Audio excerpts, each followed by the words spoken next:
Hi everyone, welcome to Life, Loss and Hope. Please continue to subscribe and to like and to comment. And today I'm going to be talking about guilt in grief. There's often a lot of guilt that accompanies grief and loss. We can feel guilt over some of the emotions that we are feeling, guilt about being alive, guilt about what we could have done or should have said.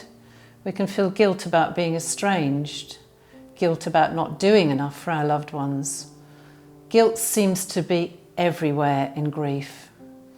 I hear this from people I support, and I've certainly felt it myself. Guilt can grab hold of us and not let us go, and sadly walks hand in hand with anger, shame, regret and blame. Guilt is the doorway that leads us to ask the questions, all the what ifs and the if onlys, and there's hundreds of those. What if we'd had a second opinion? What if they hadn't gone out in the car that day? What if we hadn't argued? What if I had said that or done more? And what if we'd seen a doctor earlier? There is a need for our human minds to try and find reasons in an attempt to process what has happened after a loss. And that is the way we are wired.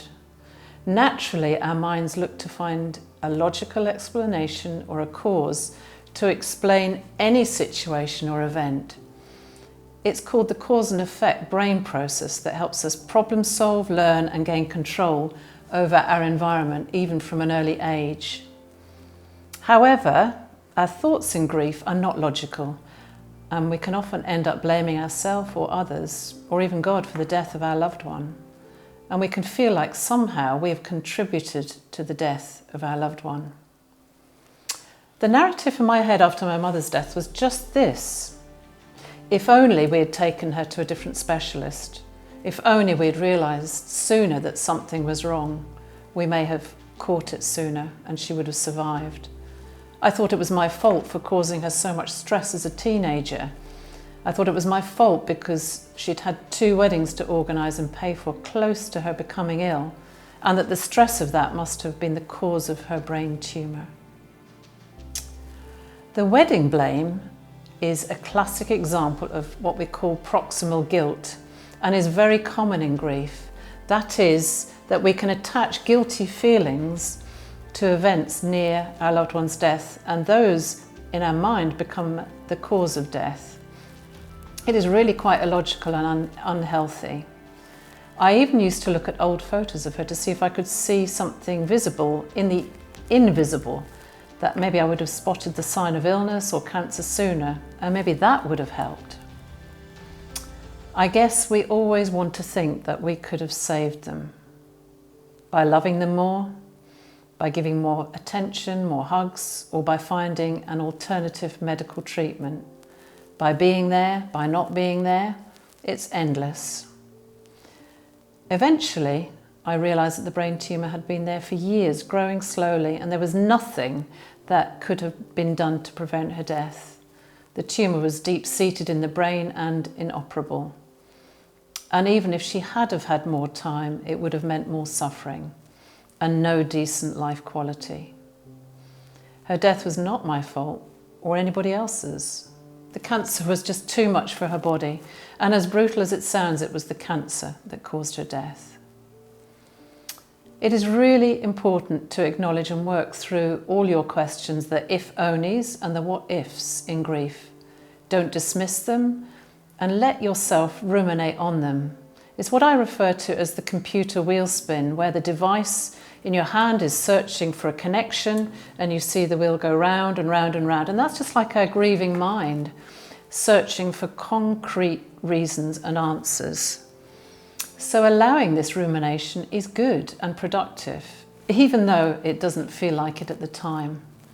So don't rush it or shortcut it, and don't let other people talk you out of it.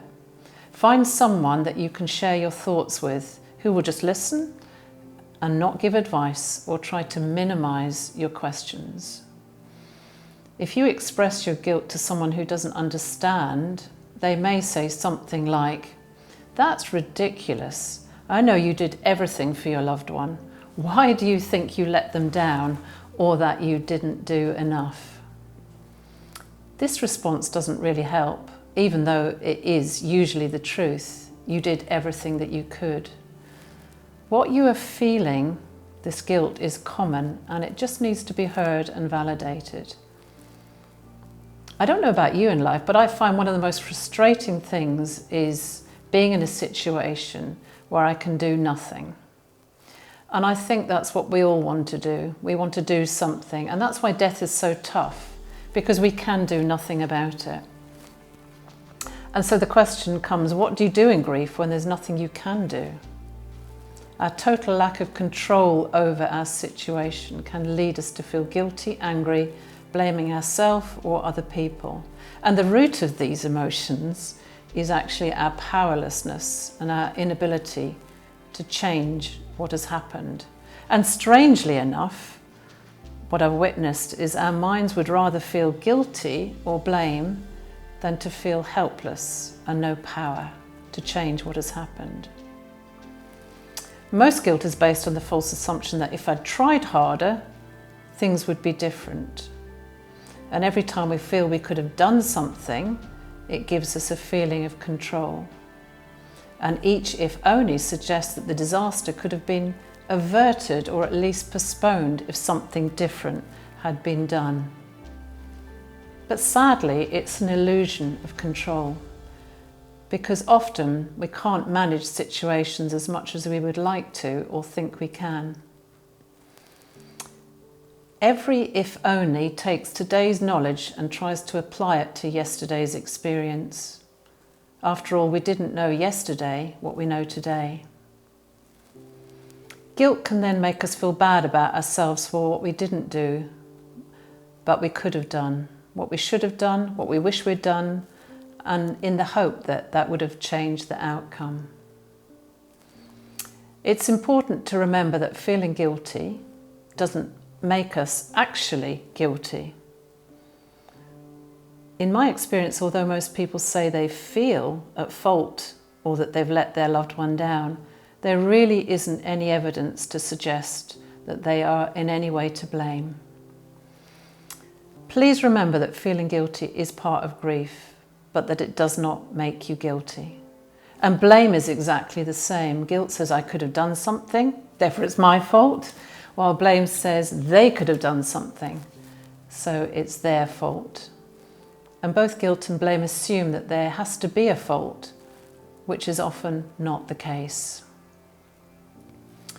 Typically, most guilt is based on the false assumption that if I'd tried harder, things would be different, and can make us feel guilty because we feel like we didn't do enough. But when it comes to someone we love, how much is enough? And here's the problem. There's never enough. How do we measure that? Believe me, when we have done everything for someone we love, it still feels like it's never enough. I think we may always feel like there could have been more love, because after all, that's what love is. It's endless. The thought that if I'd loved them more, I could have saved them, that's an expression of your continuing love. But sadly in life, bad stuff, illness, cancer, and accidents happen.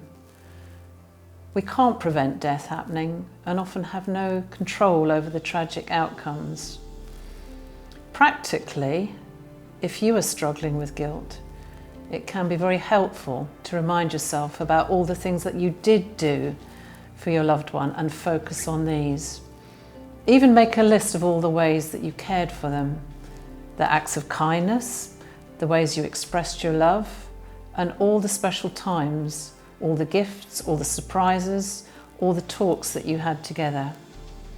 And as you gain perspective, with time you'll be able to see everything that you and others did do for your loved one and be more thankful for that. For many like me, eventually the what ifs and the if onlys transform into even if. So even if we hadn't had the weddings, even if my mother was diagnosed earlier, even if we had a second opinion, or even a third, even if all those things had or hadn't happened, Sadly, the truth is that she would have died from the aggressive brain tumour. And the even ifs can dissipate your feelings of guilt and blame. So be gentle on yourself. Always ask for support if you feel you need to. Don't stay tormented by these feelings.